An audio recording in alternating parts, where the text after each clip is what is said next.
So today's passage is John chapter 12, verses 37 to 50. Now, what's not immediately obvious, or at least not to me, from this passage is that this passage is actually the end of Jesus' public ministry. You go into chapter 13 and it's all about the preparations for the Passover and the Last Supper and all of that. So this is the end of his ministry. And in verse 37, we get a little summary of how that had gone. It says that even though he had performed many signs in their presence, they still would not believe. Later on in the passage it talks that there are many that do believe, but they're actually too scared to admit it. And then you've got the 12, one of whom betrays him, one of whom denies him. So, in a lot of ways, if you just judged Jesus' public ministry by sort of modern measures of, performance measures, outcomes, statistics, the metrics, the numbers, you could make a case that you did all right, you tried hard, but not a lot to show for it. Now, clearly that's not the case, and we're going to come back to that. But you could, if you use those modern measures, arrive at that conclusion. Now, I don't know about you. I don't know, if you've, prayed for someone for years, if you've told them about Jesus, you've told them what God's done in your life, you've invited them to church, to Alpha, maybe they've even come, but still they don't believe. It can be very easy to fall into the trap of feeling that somehow maybe it's down to me. Maybe I'm just not good enough. Maybe if I had an evangelist with me like a Dave Sharples who could come and give some great dynamic presentation.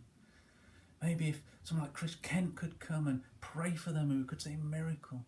Or Anna Evans could come and speak a prophetic word to unlock their situation. Or John Harding could come and answer those difficult questions that they've got that bamboozle you.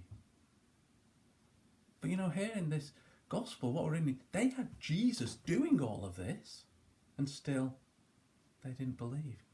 So it wasn't down to the person doing it, because they had Jesus. So let's not beat ourselves up.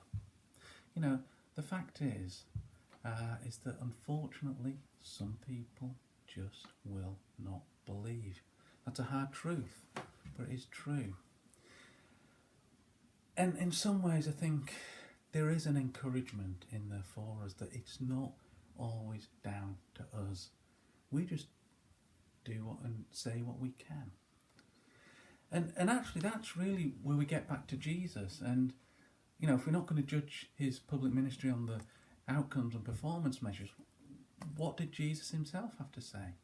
Well, what he said was, the words I've spoken are the words the Father has commanded me to speak. He just spoke what the Father told him to speak. And we see early on in John's Gospel, don't we, that he said, the Son can only do what he sees the Father doing. So I think they're the keys for us. What do? We do the works God has for us to do, and we say the words God has for us to say. Now, that might seem a little bit too simple, even simplistic. But I genuinely think it is that simple. The problem is, though, we say, well, how do we know what God wants us to do? How do we know what God wants us to say? Well, I think we overcomplicate that. I think sometimes we want certainty. We almost want like a neon sign from God saying, right, go here, do this, say that. And we know that that's not how he usually works.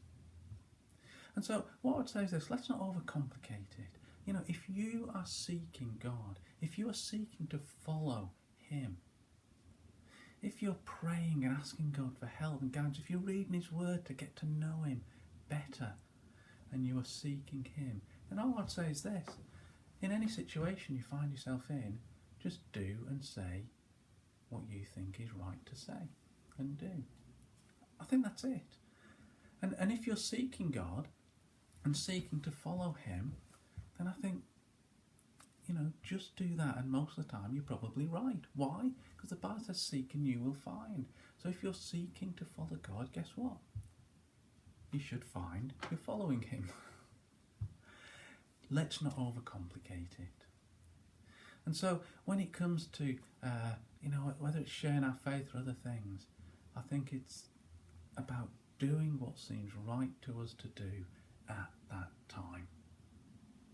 And so in our lives, in our ministries, whether that's in work, with family, with friends, in church, let's just do the works God has for us to do.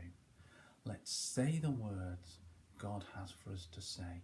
Let's not judge whether it's right or wrong on the outcomes, because you could tell someone about Jesus and they may fall on their knees begging to be saved. They could walk away disinterested, or they could spit in your face. That's not your responsibility.